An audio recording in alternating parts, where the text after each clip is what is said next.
क्या सच में 15 अगस्त 1947 को भारत आजाद हुआ था, या ये सब एक सोचा समझा राजनीतिक षड्यंत्र था? आज तक भारत से लेकर ब्रिटेन तक कोई भी ऐसा दस्तावेज मौजूद नहीं है जिसमें लिखा हो कि भारत स्वतंत्र हो गया। जो मिलता है वह सिर्फ एक शब्द है, ट्रांसफर ऑफ पावर। आजादी वह होती है जो विद्रोह करके तख्ता पलट कर दे। लेकिन अगर आजादी एक समझौते के तहत मिले, अगर ब्रिटिश संसद में बिल पास करके भारत को टुकड़ों में बांट दिया जाए, तो उसे आजादी नहीं कहते। और हम आज तक उसी अधूरी और झूठी आजादी को सच मानते आए। क्या ये सच नहीं है कि अंग्रेजों के साथ मिलकर समझौता किया गया?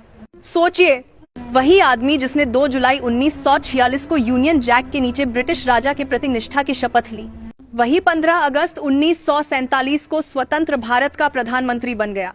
और सबसे बड़ा झूठ, ये कहा गया कि आजादी अहिंसा से आई, लेकिन उधर अहिंसा का ढोल पीटा गया और इधर बंटवारे में 21 लाख लोग मारे गए।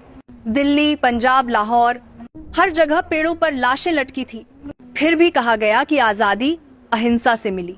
पूरा संविधान अंग्रेजों के गवर्नमेंट ऑफ इंडिया एक्ट 1935 की नकल पर बनाया गया, ताकि गुलामी की मानसिकता बनी रहे। अगर भारत 1947 में आजाद हो गया था, तो 1948 में नेहरू जी किसको चिट्ठी लिख रहे थे? बंगाल के गवर्नर चक्रवर्ती राजगोपालाचारी को भारत का गवर्नर बनने के लिए किस महामहिम की अनुमति ली जा रही थी? उस चिट्ठी की कॉपी आज भी मौजूद है।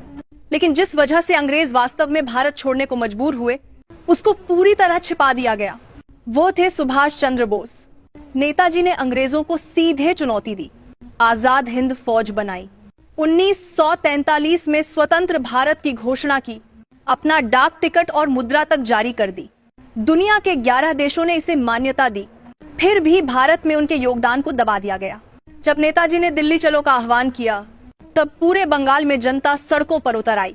जो भी हथियार मिले, लोग लेकर खड़े हो गए।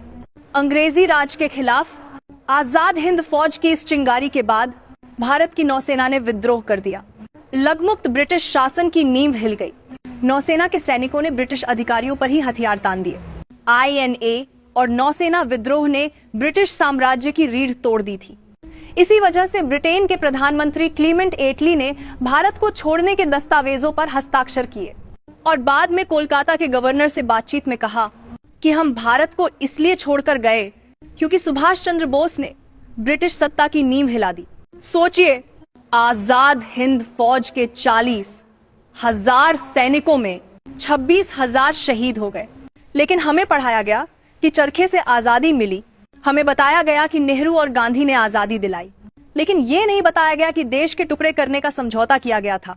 1945 में नेताजी की मौत की झूठी खबर किसने चलाई?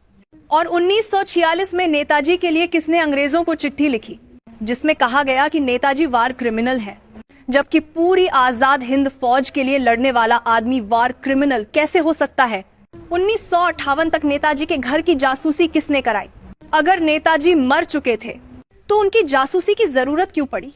क्योंकि डर था, अगर नेताजी जिंदा साबित हुए तो 1947 का पूरा नाटक ढह जाता। सोचो, जिस देश में भगत सिंह को आतंकवादी कहा जाए, सुभाष चंद्र बोस को वार क्रिमिनल लिखा जाए और सावरकर को कायर बताया जाए, वह देश आने वाली नस्लों में योद्धा नहीं, बल्कि चाटुकार पैदा करता है।